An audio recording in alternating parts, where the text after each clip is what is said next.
Hello, everyone, and welcome to AFA Talks, the podcast of Albanians for America, a national advocacy organization where we discuss issues important to Albanian Americans. I'm your host, Doc Vernici. As always, we ask that you share this video on your social media. It's the most effective way to help our organization and to help spread the message of the Albanian American cause. Today, we're discussing a historic development for the Albanian community in the Presheva Valley. The recent Congressional Delegation visit to Presheva Valley and Kosovo, led by Congressman Keith Self of Texas and Congressman Suhas Subramaniam of Virginia. For years, Albanians in the Presheva Valley have raised concerns regarding political representation, economic development, educational opportunities, language rights, and equal treatment within Serbian institutions. While the region has often received less international attention than other issues in the Western Balkans, the congressional visit provided an important opportunity for American lawmakers to hear directly from local leaders and citizens. To help us understand the significance of this visit and the challenges and opportunities facing the region, we're joined by two distinguished guests. Our first guest is Dr. Faton Bislimi, a Kosovar Albanian scholar, former member of the Assembly of Kosovo, and one of the most active Albanian American advocates in Washington, D.C. For more than 2 decades, Dr. Bislimi has worked to strengthen U.S.-Kosovo relations and advance Albanian national interests through sustained engagement with Congress, policymakers, think tanks, and the broader foreign policy community. He has also played a critical role in elevating awareness of the challenges facing Albanians in the Presheva Valley and bringing those issues to the attention of American decision makers. Educated in the United States and Canada through a doctoral level, including studies at Harvard University, Dr. Bislimi has combined academic achievement with public service, civic engagement, and advocacy. As a former member of parliament in Kosovo, he's contributed to strengthening democratic governance and Kosovo's international partnerships. He's also the founder of the Bislimi Group Foundation, a nonprofit organization focused on expanding educational opportunities and developing future leaders across Kosovo and the Albanian world. Today, he remains a respected voice in U.S. Balkan relations, foreign policy, and public affairs. Our second guest is Alban Alili, a prominent advocate for the rights of Albanians in Presheva Valley and a leading voice on issues affecting the Albanian community. As a political advisor and public policy professional, Alban has dedicated many years to advancing human rights, minority protections, educational opportunities, language rights, and institutional equality for Albanians living in Presheva, Bujanovac, and Medved. His work includes research, policy development, and advocacy focused on addressing discrimination, underrepresentation in public institutions, and the broader social and economic challenges facing the Albanian community. During the recent Congressional Delegation visit, Alban served as the official interpreter between Congressman Keith Self and Congressman Suhas Subramaniam and local officials and community leaders throughout Presheva Valley, providing him with a unique first-hand perspective on the discussions, concerns, and reactions that shaped the historic visit. Through his professional and public engagement, Alban continues to work to ensure that the voices and concerns of Albanians in the Presheva Valley receive greater attention both nationally and internationally. Welcome both of you to AFA Talks. It's an honor to have both of you on our show. Pleasure. It's our pleasure. Thank you. Faton, let me start with you. The Congressional Delegation visit has been described by many as historic. Why was it important for members of Congress to visit the Presheva Valley in person rather than simply receive briefings in Washington? Well, Doc, first of all, thank you for the opportunity to discuss this very important issue with you and Alban today. It's always an honor, for sure. And in answer to your question, let me just state that the term historic for the delegation's visit to Presheva Valley may be a little weak because of the importance that it has. Yes, historic, but I think beyond historic, it was an opportunity for members of Congress, especially for members of Congress such as Congressman Self, who have been intertwined with the issues that are present in the Balkans, especially those that pertain to the greater geostrategic and national interest of the United States. The Albanian minority in the Presheva Valley region has systematically been oppressed. And we're talking about state-sponsored oppression that's been going on constantly. And in a country or within the borders of a country that supposedly seeks further EU integration, such as Serbia. The United States have continuously played a leading role in helping the Balkans move out of the past conflicts and into a more secure future. Without their leadership, we would have never had the peace that we have achieved in Bosnia, the peace and the independence that we have achieved for Kosovo. And we believe strongly that without that kind of leadership by the United States Congress, we will never have a resolution of the very basic human and civic rights for the Albanian people in the Presheva Valley.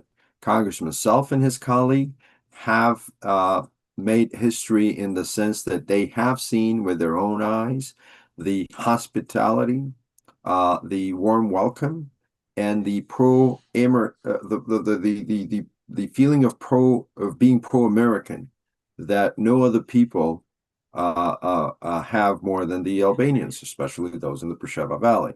Now, I gotta also say that it is important to note that this visit would have never been possible without the continued, sustained, and strategic work that you have done, that the Albanians for America and our community in Texas has done by closely working with Congressman Self, who obviously is chairman of the subcommittee on Europe in the Foreign Affairs Committee in the House, and as really kind of put on at the top of a pyramid of a long work that we have done previously with representatives of the Presheva Valley since the early 2000s through the work that has built step by step the way or the path for this congressional visit there. Bottom line, Doc, it is a beginning, I would say, a beginning of a huge, important change, a beginning of getting the Presheva Valley issues. Because yes, I understand some people will say, well, we're talking a small minority, 100,000 plus people. How does that kind of play in the grand scheme of things? Well, let me remind you, World War I was started by a shot fired in Sarajevo. Nobody thought much of it until the entire world collapsed into World War I, right? The Balkans has always been a hotspot. And now that hotspot is right in the Presheva Valley. And so I think the American leadership has, under the leadership of Congressman Self and people like him, understood that the cost of fixing conflicts is much higher than the cost of preventing disastrous conflicts. And so I think we're at a stage, and that's why I call it a beginning, because now we have officially the United States Congress looking after this very important issue. And this issue is not important just to us, the Albanians. It's important for the greater Balkans and European security in general. So again, I want to thank you. I want to thank the Albanians for America, Congressman Self, and his colleague for having taken this trip and for having seen with their own eyes the extent to which the discrimination and state-sponsored oppression against the ethnic Albanians in the Presheva Valley exists today. You make a great point. Congressman Self, he's got a great grasp on history, and he understands what Balkan history has been in the past. And so, you know, us trying to be, or the U.S. trying to be proactive in preventing any kind of like past disasters we've had in historical context is very important. Alban, you served as the official interpreter throughout the delegation visit, giving you a front row seat to every meeting and conversation. As someone who has spent years advocating for the rights of Albanians in Presheva Valley, did you have a moment during the visit when you realized you were witnessing a truly historic event? What was going through your mind as you translated the concerns of leaders directly to the members of the United States Congress? Hello from Buenos for you, Doc, and for Mr. Bislimi. I firstly would like to thank you and thank the Albanians for America for doing such a great work, because what you're doing there is really affecting our life, and our hopes are being at the highest point throughout these years. Also, I want to praise the work that Faton has done for many years, advocating for the same thing, and I'm really honored to be in presence of two of, how could I say, advocates and the organizations such as Albanians for America and the organization that Faton is a part of, for doing such a great work for years and years, raising awareness for the issues and the discrimination that Albanian community lives daily life here in Presheva Valley. As you said best, for me and for all of the Albanians in Presheva Valley, this was one of most historic visits that we've had in Presheva and Buenos, because for us, for a lot of time now, we've entered in a vicious circle with the international community and embassies here in Belgrade, where they come, they hear our concerns, and after that nothing happens, and this thing is repeating itself for so many times that for us it's really exhausting. But to have a congressman from America, from USA, flying directly to hear our concerns was really a peak moment for all of our careers, and to be in the meetings for me was really an emotion that I can't really describe it. I've tried my best to translate and give the message from all of the Albanian leaders and the civil society that Congressman Self and his colleague had in Preševo.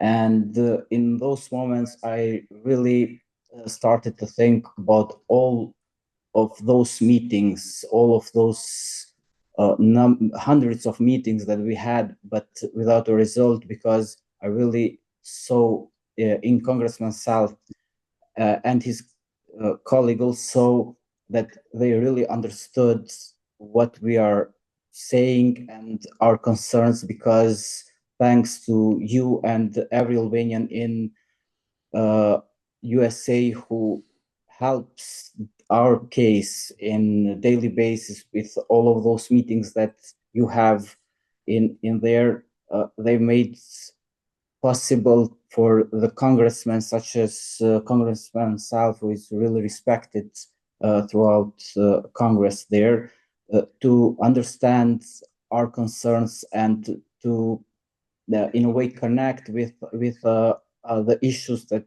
Mr. Kamberi or Ms. Sinani or Mr. Rejepi raised. Those are the concerns that we live daily here, and for me, it really is one of the historic visits, and it came to mind the visit that congressmen from USA have had in the 90s to Kosovo, in which we all witnessed or heard about that So those were the meetings that started the liberation of Kosovo from the oppression. So for me was the same thing, and I myself and all of the people that were in the meeting had really a great impression and positive vibes that we got from the congressman. So as Faton mentioned, for us, we really think that this is only the beginning of something better for the Albanian community and for the Presheva Valley, who for so many years faces the discrimination and feels that we've been without a voice, and now our voices are being heard, and we are hopeful that the things will go just getting better from now on with the engagement of congressmen, and of course with the engagement from you as well, and Faton too. So Thank you, Alban.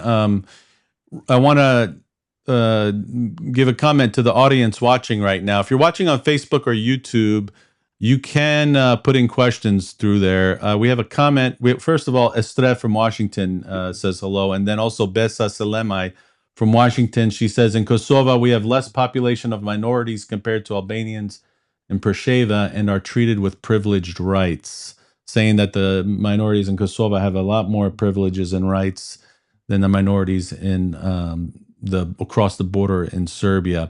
I have another question for you, Faton. You have spent years educating policymakers in Washington about Presheva Valley. How significant was it to finally have members of Congress see conditions on the ground firsthand?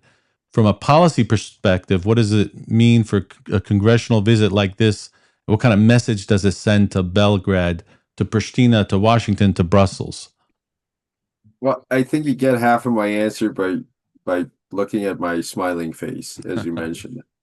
The other half of the answer is I'll be brief, but I'll pinpoint it to both of the issues you raised from a personal perspective and then from a policy perspective. From a personal perspective, it means stimulus, it means encouragement, and it means that the 2+ decades of intense and hard and tough work have not gone unnoticed. I was, in my late teens when I started facilitating meetings between several American delegations that would visit Kosovo with representatives from the Presheva Valley. Gjilan, which happens to be my hometown and a border town with the Presheva Valley, used to be the meeting place. It was started with former Congressman Jody Aguardi, Shirley Cloyce, and the Albanian American Civic League, and I couldn't be prouder to have worked with those two individuals and the league for over 20 years, to especially focusing on the Presheva Valley. But you know what? As I've always said, when Albanians get together, there is nothing that is impossible. So when we started working with you, Doc, and with distinguished community leaders in Texas within the Albanian American community, such as yourself, such as Gino Malici, such as Nick Mehmeti, Bruno Tseka, Ismet Smiley, Ramis Dafila, Joe Aliti, just to name a few, and there's plenty, and I'm not going to be able to ever name all of them.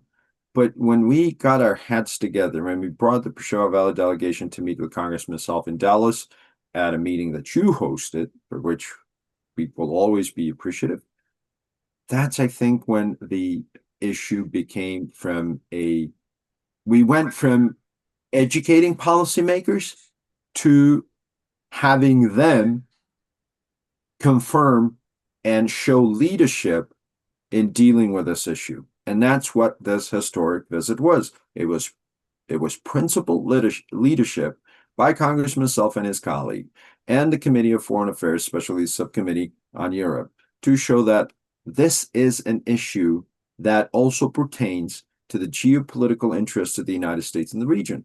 And I think that's a very, very admirable goal to have achieved.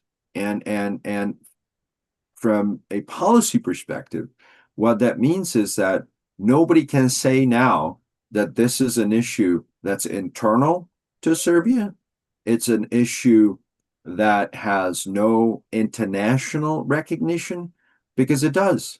Because it does. Now, with everything that's, I mean, just think about this. With everything that's going on in the world, whether Iran, whether Palestine, whether Ukraine and Russia, you name it, you have the number one person in the Foreign Affairs Committee of the United States Congress for Europe visiting Presheva Valley. If you cannot wrap your head around the importance of that, given what's happening globally, then I'm sorry, you just do not see the value and the significance of what we have achieved. And again, this is not to boast for ourselves. This is to say that what we have achieved is that we have succeeded in making the issue of the Albanians in the Presheva Valley an issue of interest and within the foreign policy domain of the United States of America. And every time we have been on the front burner of the foreign policy in the United States, we have won. Alban mentioned the 1990s Congressional Delegation's visits to Kosovo. And back then, Doc, as you may well recall, very few were the people that ever even believed seriously that one day Kosovo would be independent. But Kosovo is independent today. In terms of, and there's one more little thing I got to add, because I was really touched by that comment by Miss Selima, I think it was, the Albanian minority in Serbia vis-a-vis the Serb minority in Kosovo, because I think that's a very crucial point, and that's what we have hit all the time. In Kosovo, we have a smaller ethnic Serbian minority than there is an ethnic Albanian minority in the Presheva Valley, technically in Serbia. And Kosovo has given not only rights, but the highest standards of rights, and I would say gone a step further, privileges to the Serb minority. Whereas in Serbia, we have an entire Albanian community that is constantly discriminated against. And so I've always made this point in front of policymakers across Europe, and especially on Capitol Hill, that this is a double standard. We still talk about Serbia's insistence for that famous association of Serb majority municipalities in Kosovo, because somehow they complain that Serbs don't have all the rights that they do, but they do have all the rights that they normally should have. I am for it. Every citizen of Kosovo should be treated equally, whether you're Serb, whether you're Albanian, whether you're Bosniak, whatever. It doesn't matter. We made Serbian an official language in Kosovo, despite the fact that there's no more than 5% of our population that is Serbian. In every state institution, at every level, Serbian is an official language. Serbs have the right to use their flag, their national symbols across the board. Nobody would ever say a thing. Nobody, much less the state, would intervene and file charges against them. Alban can tell you, and I can tell you too, that there is almost no Albanian in the Presheva Valley that has ever had a political significance or a political position or a leadership position that has so much as raised the Albanian flag on the occasion of, say, the 28th of November, that has not faced persecution. It's not prosecution. They claim it's prosecution based on their laws and whatever in Belgrade, but it is pure persecution. What does a flag do to you? I mean, as a piece of a cloth with red and black on it, a threat to your national security? I mean, come on. Serbia has shown complete lack of respect for their own laws and their own constitution, because these rights are guaranteed in their own constitution. Yet, not only do they not, uphold them, they persecute against them. And so I think the point that must be made continuously is that if I were in charge of Kosovo today, I would just tell the international community, say, well, you want the association of the Serb majority municipalities in Kosovo? Beautiful. No problem with that. However, Serbia has been a country and a state much longer than Kosovo has. So how about we try this? How about we let Serbia try this in their own territory, in their own country, see how it works, and if it works beautifully, we'll certainly implement it, because you do have a much greater ethnic Albanian community that lives within your borders than we have a Serbian community that lives within our borders. Show us the way. We will do exactly for the Serbs in Kosovo and offer them whatever you offer to the Albanians in the Presheva Valley. Fair deal, fairly and squarely. There's no questions asked. Show us the way, we'll follow. But they will never do it. And Yeah. we know I don't have You to- know, what's If fair I- is fair. The idea Go of ahead. reciprocity, the idea of symmetrical reciprocity. Right. If you're a minority, you're a minority. Whether you're in Serbia, Kosovo, Albania, Greece, Poland, it doesn't matter. There is a European Convention on Minority Rights that Kosovo is a signatory to, and those rights are enshrined in our very own constitution. So I think we've done our job. Now it is our duty to educate the rest of the world of this double standard and try to bring the idea of reciprocity symmetrical across the board. And that solves not only the problem of the Albanians in the Presheva Valley, but also the problems in Kosovo with this association problem that has been ongoing and a burden for the entire country. Yeah, the I double. want- Go ahead. I Alban. wanted to add something about, but while Faton was speaking, I remembered when Prime Minister of Kosovo, Mr. Albin Kurti, proposed to the in the dialogue to the President Vučić, that said that if we want to start in this symmetrical level, I propose to give to the Serbian minority in Kosovo the exact what the Albanians have, such as National Minority Council. And the answer from Mr. Vučić after that was that this is laughable. And for us in Preševo Valley raised the question, does this mean that what the state offers us is laughable, or what is laughable about that? Because if you are asking something for your minority, your citizens in another state, that is much more that you are offering them, the Albanians in Preševa Valley.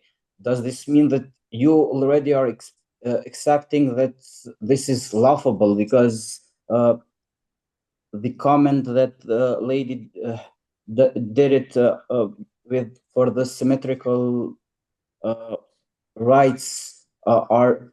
We always said that we are really excited if Serbia decides to give the same amount of rights that Serbs have in Kosovo, because we can not even think about making deciding for judges, or making the police in the police stations heads from our community.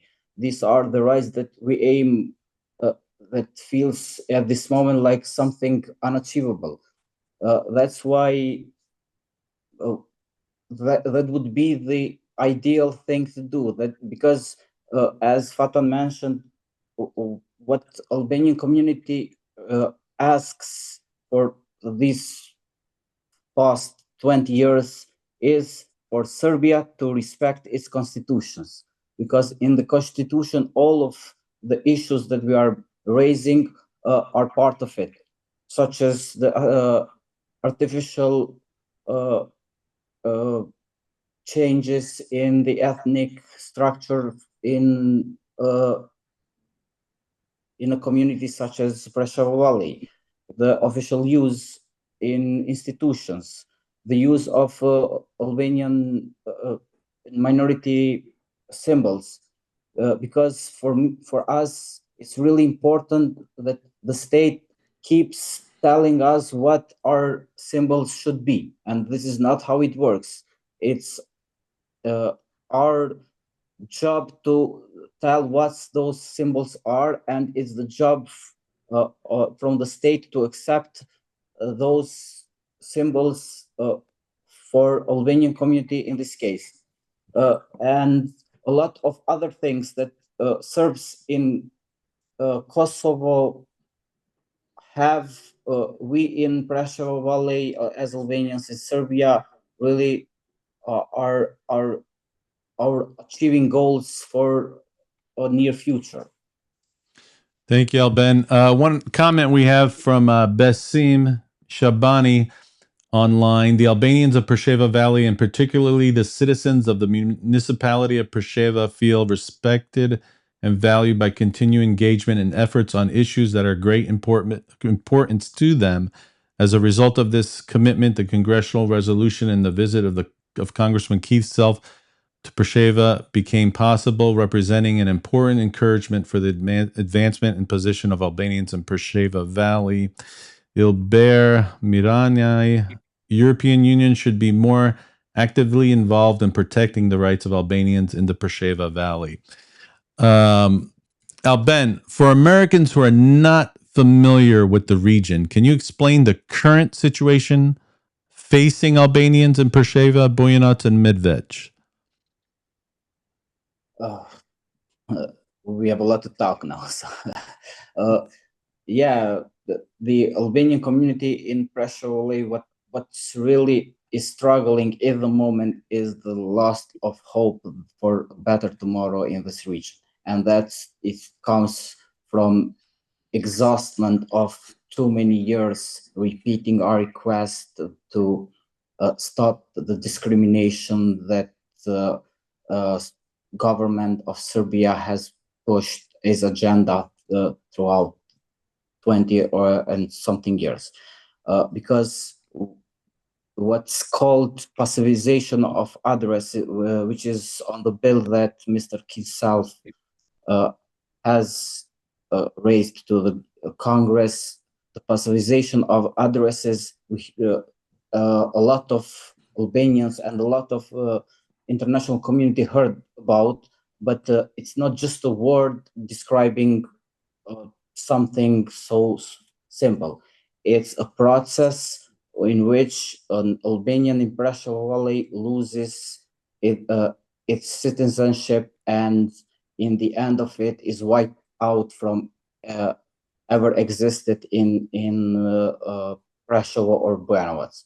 What comes as a small administrative case becomes really a thing that wipes you out and takes all of your rights, because in the firstly your current address would be passivized by some police and you wouldn't be notified at all, and after 8 days that you cannot and don't know that you should like, for example, attack or make a complaint about the passivization or your addresses, you lose your right to have the address, and this loses you the right to to renew your ID card, your passport, and without the ID card you lose your right to vote, to get the new health system card or every other right that comes with it. The thing that I'm confused about when it comes to this passivization is how do the Serb officials protect that position that they take? If you don't have your ID card, you're not able to get these services. So what do they say to people, and how many people like that are there, Albanians that you know of personally and in the region, that don't have these ID cards, or they're having this passivization of their addresses taking place? What does that number look like, and what do they say to these people? I can't even comprehend living in a society where something like that can happen to me. If I talk personally, I know a lot of my family members, friends, or acquaintances that I know that they are going through the passivization process. But if I talk in general, by our estimations, the number are from 6 to 8,000 people in Medvedja, in Bujanovac and Preševo. And this, the target was Medvedja at first, and they achieved the goal of wiping out around 5,000 to 6,000 Albanians from their system. And now the Bujanovac is next because it has mixed ethnic society, with Albanians making up 62% and Serbs making around 25%. And these are the statistics from 2022 census.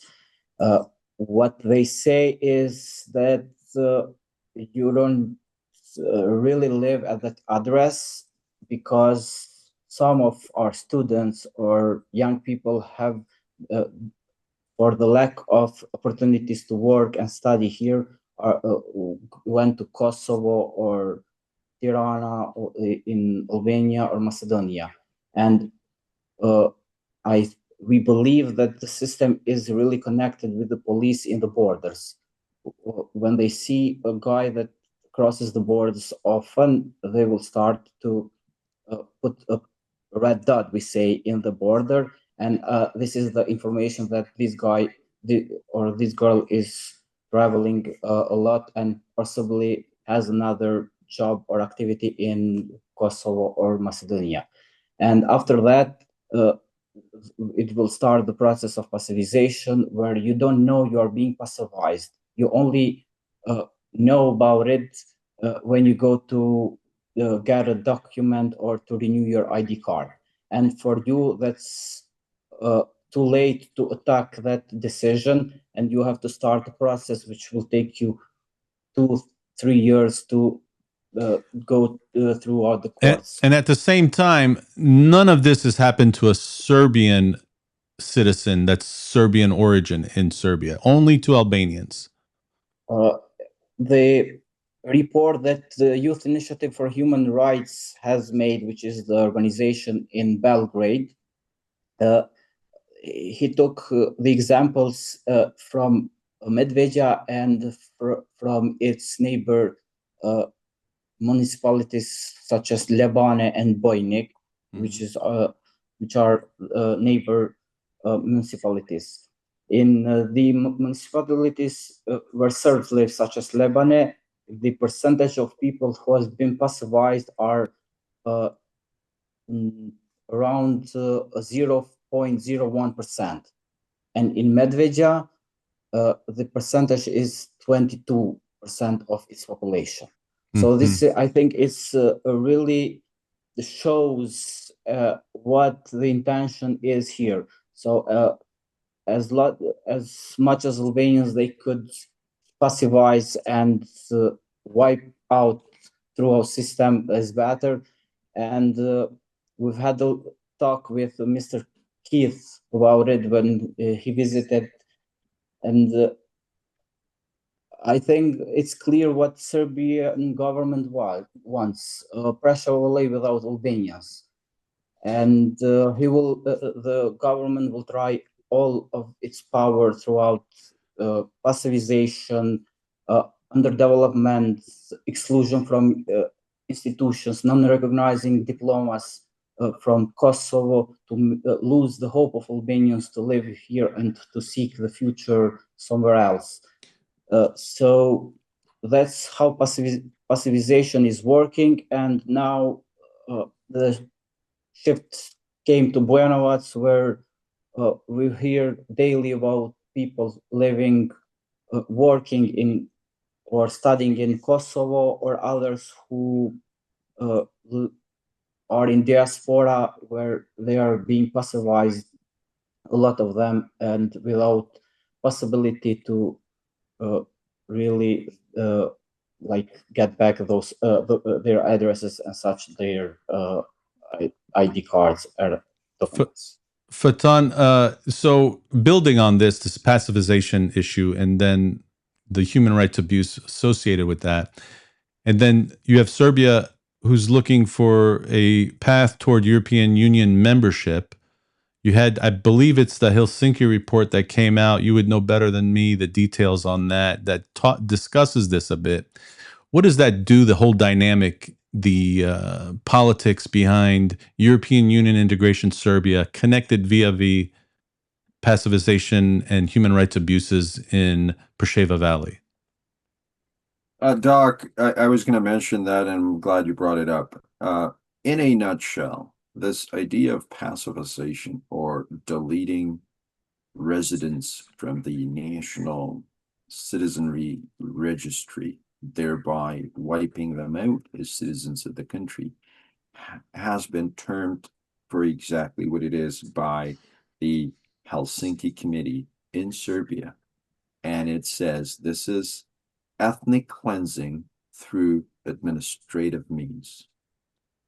Now, let's not forget, Serbia has taken on ethnic cleansing in Bosnia, in Croatia, Kosovo, and the rest, and that's part of the history. But they did that back then in the 1990s by brutal force, by firing bullets. Now they're doing it with a stroke of a pen. And that's why I applaud the Helsinki Committee for Human Rights in Serbia, mind you, that in their 2023 report coined the term ethnic cleansing through administrative means. So if you were to say what pacifization is, well, here is what it is. It's ethnic cleansing through administrative means. They don't have to fire bullets anymore. They know that's not going to fare well internationally. So they've come up with this idea that we'll check at your home. You're not there a few times. And what Alban just described is this is systemic. And by that, I mean the state institutions are complicit in doing this. This is not random. This is not by chance. Like in Lebanon, where only 0.001% of the people perhaps have given up residence in Serbia. They haven't lived there for so long. This is systemic, and it is targeted against the ethnic Albanians in the Presheva Valley. Medvedev is pretty much wiped out of Albanians. The same problem now is being faced by the Albanians in Presheva and Bujanovac municipalities. The bottom line, I would say, is that Serbia wants to make it impossible for the ethnic Albanians to live there. So that, how do we resolve the problem? Well, make life unbearable so that they leave on their own, and we don't have to repeat the terrible and horrible scenes of the 1990s where we force them out. So now we force them out softly. No violence, no guns, no bullets, stroke of a pen, administratively, make life unbearable, make life impossible, have them get out. Ethnic cleansing through administrative means. As it pertains to the European Union, I don't want to use the word skeptic, but I will for lack of a better term.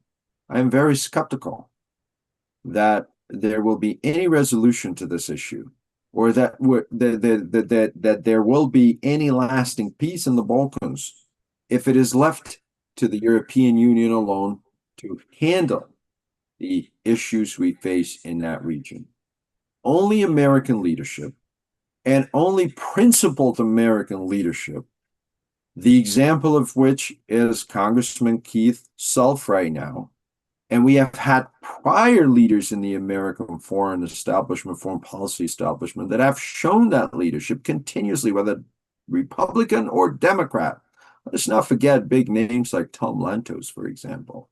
Big names like Henry Hyde, Ben Gilman. These are all predecessors in the Foreign Affairs Committee of Congressman Self. Tom Lantos was ranking member, was chair of the committee. Henry Hyde was chair of the committee. Ileana Ross-Littman. Ben Gilman, as I said. Bob Dole in the Senate. John McCain in the Senate. Senator Biden in the Senate. Plenty of other people in the Senate and the House that have shown principled leadership. I think the beacon and the torch of that principled leadership now is in the hands of Congressman Self, his colleagues, and people in the House Foreign Affairs Committee, and especially the subcommittee in Europe, that see this problem for what it is. European Union has failed time and again to provide any meaningful resolution to almost any issue in the region. Only when America has stepped in, we have had meaningful resolutions. And I will bring you just one example. We were discussing the final status of Kosovo in Vienna for years. And only when President George W. Bush said publicly in Tirana in June of, was it 2007, I believe, during his visit there, enough is enough, Kosovo will be independent. Only then did the negotiations conclude within months from then, and Kosovo was independent.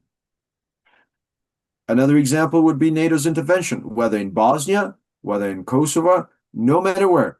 Had it not been for the U.S. leadership, none of that would have happened. So I appreciate and I do respect the efforts of the European Union. But let me ask, or let me just put out this question, put it out there. How do you believe the European Union will be able to resolve any of this when they are indeed negotiating Serbia's membership with the EU at the same time that they know and the world knows that this is a country where basic human rights of their own citizens are completely disregarded on a daily basis? This is a country that has policies of state and systemic discrimination and ethnic cleansing within their own borders against one minority. So turning a blind eye is one thing, but allowing this problem to become a conflict eventually with regional and even European wide consequences is, in my mind, lack of responsibility and accountability for an organization that pretends to be a union of democracies and Western civilizations. So I think the European Union must step up in the sense that they have to be direct, like, you know, German Chancellor was recently when Merz, when in the recent EU Western Balkans summit that took place in Tivat, Montenegro, just maybe 10 days ago. He was very direct with Serbia. He says, well, you know, you got to decide. Are you going to be full-fledged working towards getting into the European Union? Or are you going to continue to be loyal and a puppet, if you will, for Russia and China? Serbia has historically, we have that, you know, expression Albanian, mehongër me dy luk, right? They have historically been sitting in two places at the same time. They have continued to remain loyal to Russia. They've continued to be a puppet for China. Vucic was there just recently. You've seen it. At the same time that they have tried to appease, if you will, the European Union by pretending that they also are working towards EU integration. So Serbia is going to be our neighbor. We cannot change geography. We're stuck where we are. And so I want, and I believe time will come, hopefully sooner than later, that Serbia makes that very important decision, whether they want to move towards European Union, share the values of democracy, equality, respect, that we in true democracies believe in, or will they continue to be loyal and a puppet for Russia and China? Because these are two different things. They are opposite of each other. So you can't have them both at the same time. And so I think the European Union has a huge responsibility to make this very clear for Serbia. Now, there is reports, especially from the European Parliament, that do note and address the issue of ethnic Albanian discrimination in Serbia. But the Commission must step up and really face Serbia off and tell them, this is it. You gotta make a choice. And if you're coming towards our family, we embrace you. No problem with that. but there is rules you got to follow, and there is values you have to truly embrace. And again, I believe strongly and firmly then that it is only principled youth leadership that can actually deliver results that bring about lasting peace and prosperity in the region. Faton, I want to dig into that here in a minute, but I want to ask Alban first, what specific actions would you like to see from Congress and the State Department following this visit, this congressional visit we just had in Presheva Valley? But I'm also still thinking about what Faton mentioned about the EU reports towards Serbia, because when those reports firstly came in 2021, I think, was the first time that the EU reports for Serbia mentioned the passivization and the lack of Albanians in public institutions. We're really in a way happy, and we were hopeful that something now will change, because even in those reports, those issues that we have raising for many years have been raised.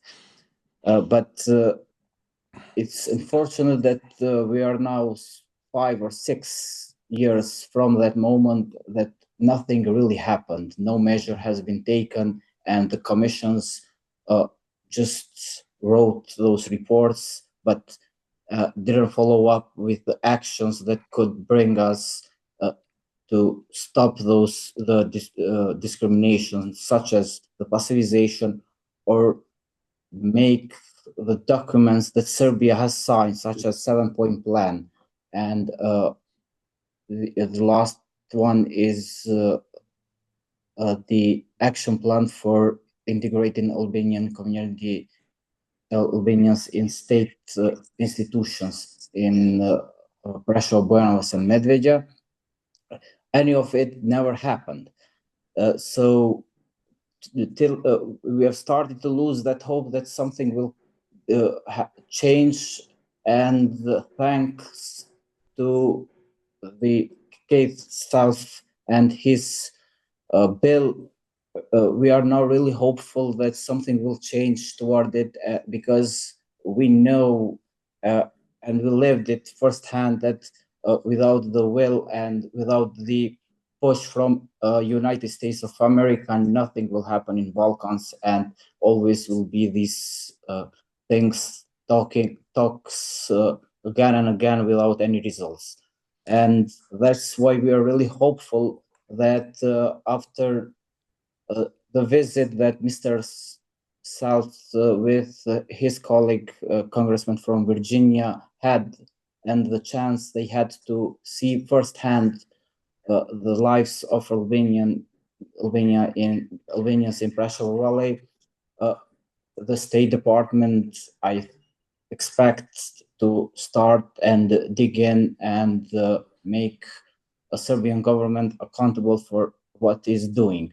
I want to raise the latest issue that's happening is the blockade of the funds from government of Kosovo toward National Minority Council, which is aimed for paying the textbooks for children in elementary schools for 3,564 children that Kosovo and the National Minority Council sponsored to pay for all the books, and for the students, which meant to have their bursa. I forgot. It's okay. Scholarship. Scholarships. Yeah, scholarships, and also for a lot of our organizations which are focused on preserving the Albanian culture and the Albanian way of life in Prešov, Bujanovac, and Medveđa. this blockade came in the moment where the bill has started. So for us, it's really linked towards one another. And it really shows that every step that we take to raise awareness, it will be always a counter effect and a new thing that government of Serbia will try to do to block us and limit our in a way communication with in this matter with congressmen or with international community. So it's interesting. It's another example of the double standard where, you know, the Serbian minority in Kosovo has lots of money coming from Serbia for their medical, their schools, without any kind of interruption from the government of Kosovo. But yet when Kosovo tries to send some money for school children's books, it's blocked as a repercussion for having the congressman come out to visit the region as a way to hurt Albanian minorities in Serbia. So it's very interesting this double standard that we constantly see. I wanted to ask you, Faton, as well. I wanted to get into this a little bit. You touched on it earlier in the day, but I wanted to talk about Albanian American advocacy organization and the roles that it plays to the region in Kosovo or in Presheva Valley, but also Kosovo and around the world. You know, you mentioned earlier about that luncheon that we had here where I live in McKinney with Congressman Self. He represents us in our district over here.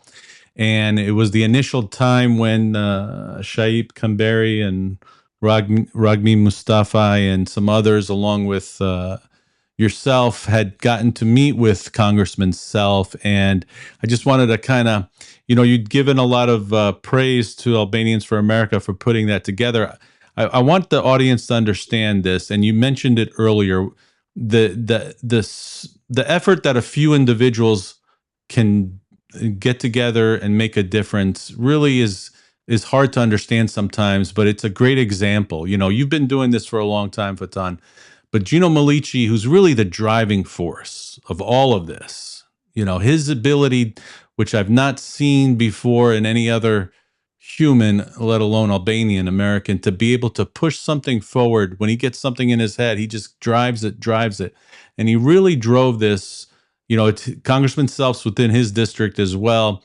And he really put this meeting together. You know, he really helped to assist in giving the correct information needed so we can have the congressional delegation come to Presheva Valley, come to Kosovo. They also got to meet with the protesting students from North Macedonia.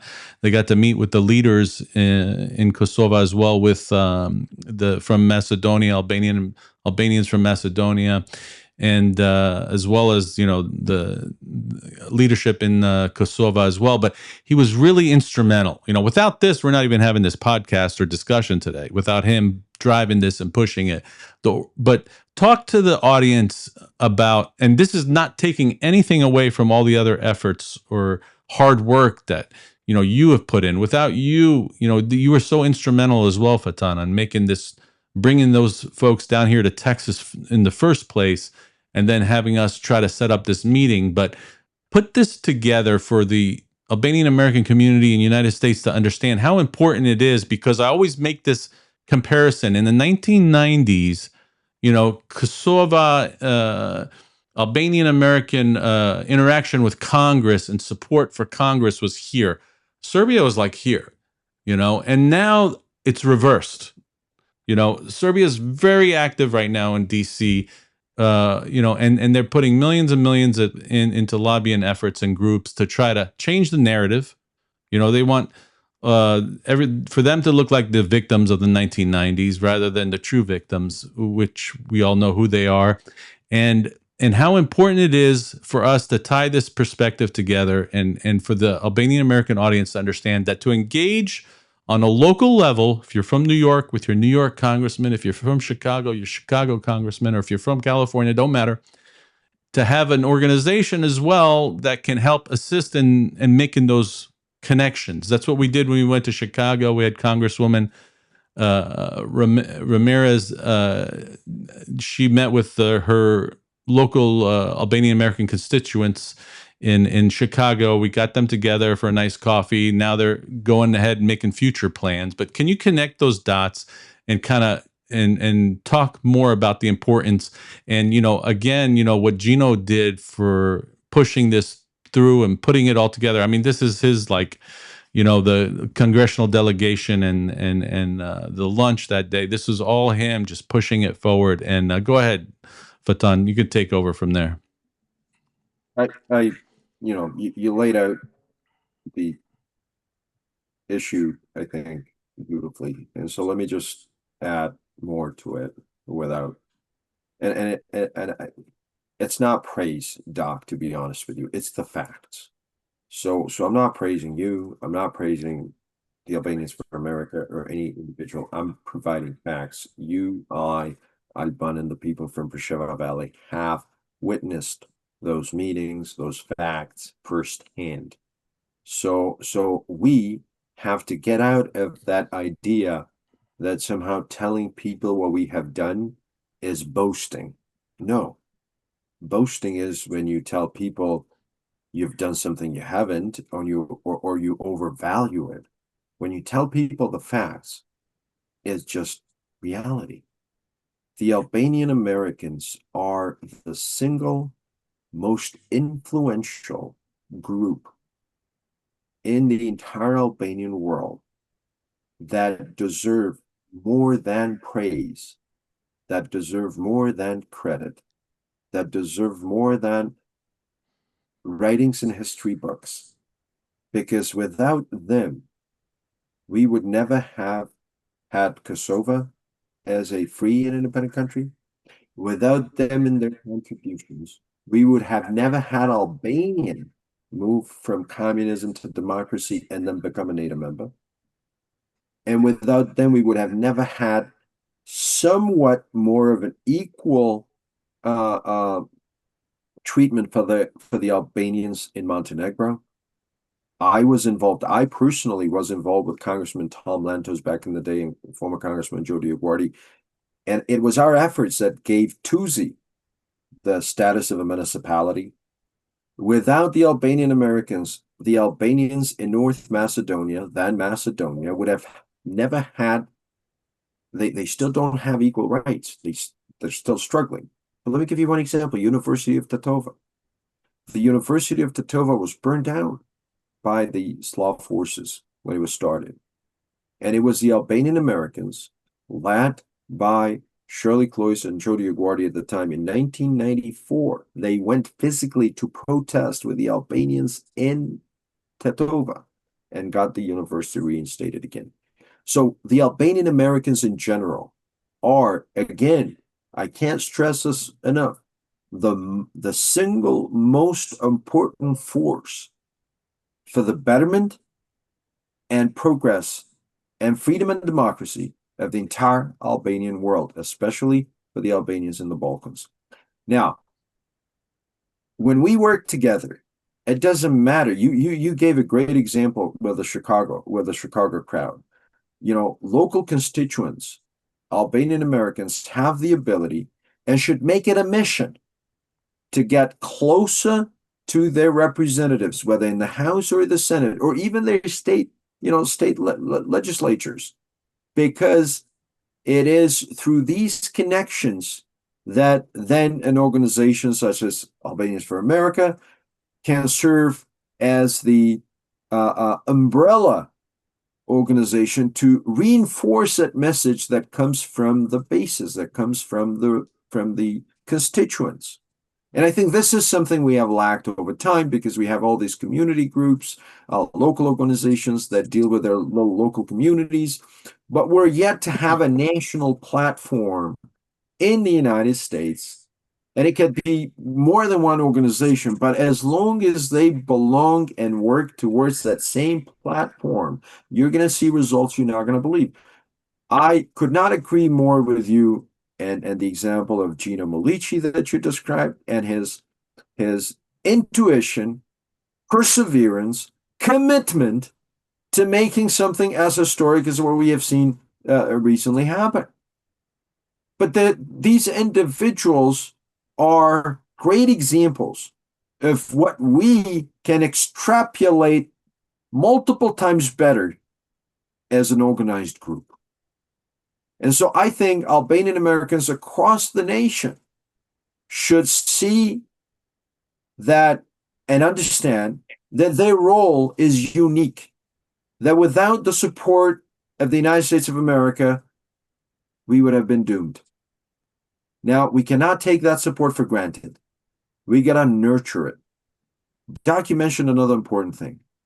You mentioned the fact that now we have a much more aggressive Serbian lobbying efforts in Washington than we have ever seen before. And that is true. Now, let me tell you something. The Serbs have created this organization called SAVA, S-A-V-A, in America. Now, Alban, better than you and I, Doc, would know what SAVA means to the Serbs. I think it's their major saint. You know, it's called Sveti Sava, like Saint Sava. Alban, am I wrong or is that correct? Yeah, Sava means, yeah, you're good. All right. But Doc, you know what SAVA stands for in America? Do not. Serbian American Voter Alliance. And that's an umbrella organization that deals in political issues for the entire Serbian American community. And this is an organization that works closely with local community groups, clubs, societies, associations of Serb Americans across the nation, and channels all of that message into one pinpointed particular message for the interest of Serbia and Serbs all over. And I'm not saying that they've kind of become better and they have overpowered us. All I'm saying is that although they do not have nearly a fraction of the problems that we have to deal with, they are going hard at it because they too understand that American support and principled American leadership on this issue, on these issues, is going to be the determinative force behind any foreseeable resolution. We have had a wonderful history of interacting with American policymakers from the time of Fanoli and Konica, right? So we have a legacy, but we have to build on that. And there's that famous expression that Joe always uses that says, let's not forget, gur bahat mur bahat kalaya. So if Gino is a strong, standing stone of what we need to do, and Doc is another one, and Ismet is another one, and Joe is another one, and Nick is another one, and Alban is another one. You put them together, you already have a wall. And it's not easy to tear it down. It's never been, and it will never be. So I think the momentum is now to champion the issue of the Presheva Valley, because I think these people endure the impossible. Doc, I don't know if you've ever been there. I've visited the area myself several times. The last time I was there was just a couple of years ago. And it brought me flashbacks from living under Serbian occupation in Kosovo in the 1990s. I grew up in Kosovo in the 1990s. I know what it meant to live there under the Serbian occupation. I know, and I have experienced myself, to go to these parallel schools, underground schools, hiding your notebooks. We had no books, forget books then, under your shirt, and go to those private houses to continue our Albanian education. I know what it meant to protest in front of the Serb police and military force. I know what it meant to be sprayed on with water cannons and then tear gas. And I never forget, we used to keep onions. For some reason, onions stuck with tear gas. I've learned that from when I was just a kid. It's good to know. And that flashback of my childhood memory came back vividly when I was last time in Presheva and Buenos. These Albanians who continue to live there deserve more than praise. because they could easily decide to leave, sell their properties, go to Albania, Kosovo, North Macedonia, or across Europe, because they all have some cousin and some uncle and some aunt living somewhere in the European Union, right? And they've been liberalized, so they've had visa liberalization for many years prior than Kosovo did. They could have all left the area already, but they didn't. And they're suffering for it, and they deserve our support because it is their right to have liberty, freedom, and respect and dignity in their own ancestral lands. These people haven't gone to Presheva, Bayanovs, or Medvedja from the Carpathian Mountains. Others have come from that region, and they've found us there. And we will continue to be there, whether they like it or not.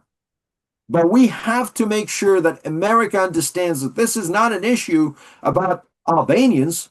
This is an issue about values of democracy. This is an issue about the geopolitical and national interest of the United States of America. There is no country in the world and no population in the world that's more pro-American than the Albanians.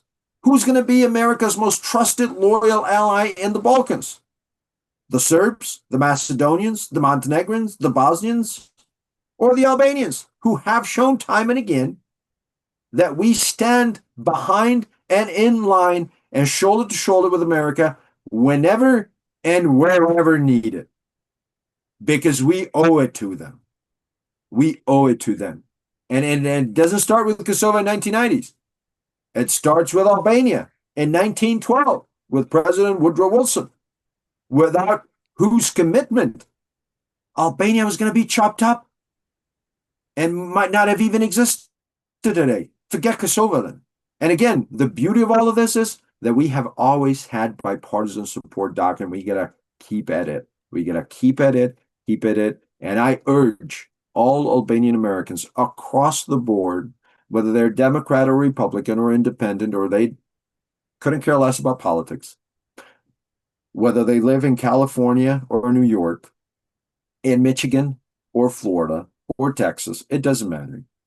They have a moral national obligation to help out organizations such as yours to bring this message forward to the front burner of American foreign policy, like you've successfully done so far. Now, the last thing, I know some Albanian Americans feel that, we're not as big of a community in the United States, ethnically speaking, so we don't have a lot to say. Let me give you an example. Michigan is one of those swing states that every presidential election takes national attention. And I've done some research recently, and I figured out that it is between 40 to 80,000 votes in Michigan that decide the presidency of the United States by deciding which way that state will swing. Is it going to go blue this time? Is it going to go red? There is over 40,000 Albanians, according to the U.S. Census in Michigan. Way more that have not been officially registered in the U.S. Census, because a lot of them come from Montenegro and other places in the Balkans, so not Albania or Kosovo, so they would not technically be considered Albanian. They would be considered whatever, Montenegrin and Bosnian or Macedonian or whatever. Just think of that. We have single-handedly the option and the power to decide the fate of Michigan when it comes to a presidential election, because it has always been decided by 40 to 80,000 votes. And we have as many Albanians who live in that state. Well, look at 2000 election Florida. I mean, it was down to 500 votes who became president of the United States. So, I mean, I use the Michigan example because it struck me that there is this ethnic community that could actually swing that state, correct, which way it wants. So we do have power. Politically, electorally, business-wise. The Albanians in America are very successful, and I couldn't be happier for them. But we gotta put our heads together for something that's bigger, greater than our own personal ambitions, than our own personal businesses. That belongs to something we all share in common. and that's the Albanian nation. Faton, that's you put it really well said. I mean, it was some great words you just said, and we're getting close to the end. I wish we can go a little bit longer and have some more of that, but I just wanted to get to some comments made online. We have Besim Shabani again. For us, it's important that Congress help establish a clear roadmap for the implementation of the agreements, including an 18-month timeline with measurable benchmark and continuous monitoring of their implementation. Equally important is ensuring an immediate halt to the practice of address passivization and the restoration of addresses that have already been pacified so that affected citizens can fully exercise their civil and political rights.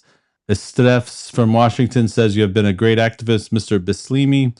Luana Lezi from Chicago says, we have one now, AFA. Estref also says, we must stand for others the way others stood for us. We have a moral obligation to help our Albanian community in the Balkans. Well said, Faton.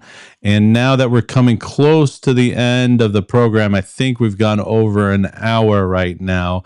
I'd like to kind of see if either of you, well, before that, if either of you had one message for members of Congress who are learning about the Presheva Valley for the first time, what would that message be to them? Go ahead, Alban. If some of them would clearly hear me, yes, I would say that it's crucial for us to support the bill that Mr. Kisself is sponsoring, because for us it's not something a legislative thing. For us it's really is the means of us hoping to stay here, as Faton said, or to really start to think about what the youngsters is doing, because a lot of my friends, my family members now left this area for Germany, Kosovo, or other parts, and it's really I for myself it saddens me when I see that a lot of young people doesn't leave this region for their choice, but for really just having the perspective that here in Presheva Valley the discrimination is prohibiting us to do. Because let's just say one more time, 18 generations of Albanians who has their diplomas from Kosovo can't find a job, or because their diplomas are unrecognized. And Preševo, Bujanovac, and Medvedja are amongst top underdeveloped and poorest municipalities in Serbia. And in other hand, the passivization, the lack of perspective really is, for us, it's struggling to enjoy everyday life. And that's why I would ask every congressman and everyone who is politically engaged to help us bring the bill to life and to make Serbia respect the human and minority rights as such as international and its constitution requests. So, because in the end, what we are asking is the simplest things to make in a way respectable living, and to not leave our land, which is the land of our ancestors. And for this, I really would ask anyone's help. And also, I would like to praise the Albanian community in Virginia, because when we had the chance to talk with Congressman of Virginia, Mr. Suhas, sorry for his last name, I can't really pronounce Superman, yeah, it's hard to pronounce. Yeah, he told me that a lot of the things that he's seen here in Presheva Valley heard from Albanians and his constituents in Virginia. So I think all of Albanians throughout America is doing really great work. And one of the things that I'm really hopeful of is that Albanians doesn't have not to change the narrative or to lie, because what every Albanian in America and throughout diaspora should do is only to tell the truth, that there's a group of a community in the Europe that lives throughout the discrimination of state only because it's ethnic base, and for that we would appreciate all of the help that you from USA will try and give to us, because our only hope, as I mentioned earlier, is that when USA wants to do something, that's what will happen. And we are now left at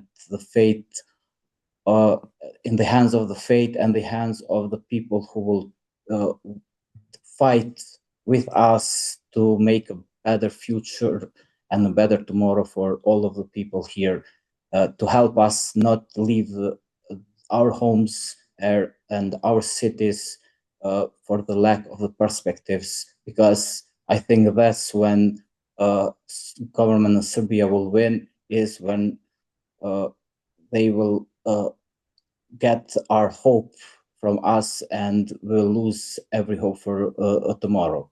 So thank you once again for all of your work that you've been doing for so many years, and I'm really glad that I could talk with you today and show our everyday life perspective toward the visit of Mr. Kiself and everything that you have been doing. You should know that whatever you do there is affecting our life here, and for that, I will ask you to keep that in mind, everything that you will be doing for Albanian community, for in general, but for Presheva Valley in particular, because I can say that we are the most discriminated community in Europe right now, and we, without the help of our friends, of our brothers, we can't really make it on our own. Thank you. Thank you, Alban. I promise you and the people of Presheva Valley, as I'm sure all the Albanian Americans here in the United States, we're not going to give up. We're going to keep fighting. We're going to keep voicing our concerns and bringing it up to our elected local officials. Faton, any closing words before we have to move on? Thank you, Doc. Just briefly, you asked what our message for the members of Congress would be, and I'm just going to relate to that and say that members of Congress sit in the House of the People in a country that has been the beacon of democracy in modern times. That House of the People is a symbol of hope, and it has been a symbol of dreams come true for the Albanians across the board in the Balkans, in Albania, in Montenegro, in North Macedonia, and especially in Kosovo. And time has now come for that same beacon of democracy to become once again the symbol of a dream come true for the Albanians in the Presheva Valley, because I will say it again, it is not only in the interest of the Albanians, but it is crucially in the interest of the United States of America, geopolitically and strategically, to make sure that there is no hot spot with sparks around in the Balkans. The cost of dealing with another disastrous conflict in the Balkans would be way more higher than any costs associated with preventing it. And the way to prevent it is to simply ask and maintain reciprocity on a symmetrical basis for the rights of the Albanians in the Presheva Valley to be equal to the rights of the local Serbs in the Republic of Kosovo. Nothing more, nothing less. Square and fair. There is no people in the world that are more pro-American, that believe in America, more and more frankly and honestly that the Albanians do. So for America, we are loyal. We are your loyal friend and ally. We are a partner. And for us, you are the beacon of hope and that symbol of dreams come true. At the end of the day, America was built on dreams. Whether you look at the instances when it first became a democracy, the instances of how it emerged after the Civil War, the instances how it dealt with slaves and slavery, and then racial discrimination, all of that was because people had bold dreams. Yes, the Albanian peoples have suffered for too long, but you know what? We take strength from that suffering, and we want to turn that strength into a great example of inspiration for the entire world. And we have done it in the past by saving every single Jew who needed our help during World War II. And we will continue to do it by being that beacon of inspiration, just like America is a beacon of hope and democracy. And thank you, Doc. Gentlemen, thank you both for joining us today and for sharing your insights. The recent Congressional Delegation visit has helped bring greater attention to the concerns and aspirations of Albanians in the Presheva Valley. As policymakers in Washington continue to engage the Western Balkans, conversations like this are essential to ensuring the human rights, democratic participation, and regional security remain at the forefront. To our listeners, thank you for joining us on AFA Talks. Be sure to subscribe, share this episode with friends and family, and follow Albanians for America as we continue working to strengthen the voice of Albanian Americans and advance U.S.-Albanian relationships. I'm Doc Vernici. Thank you for joining us, and as always, Miro Pashim. Miro Pashim.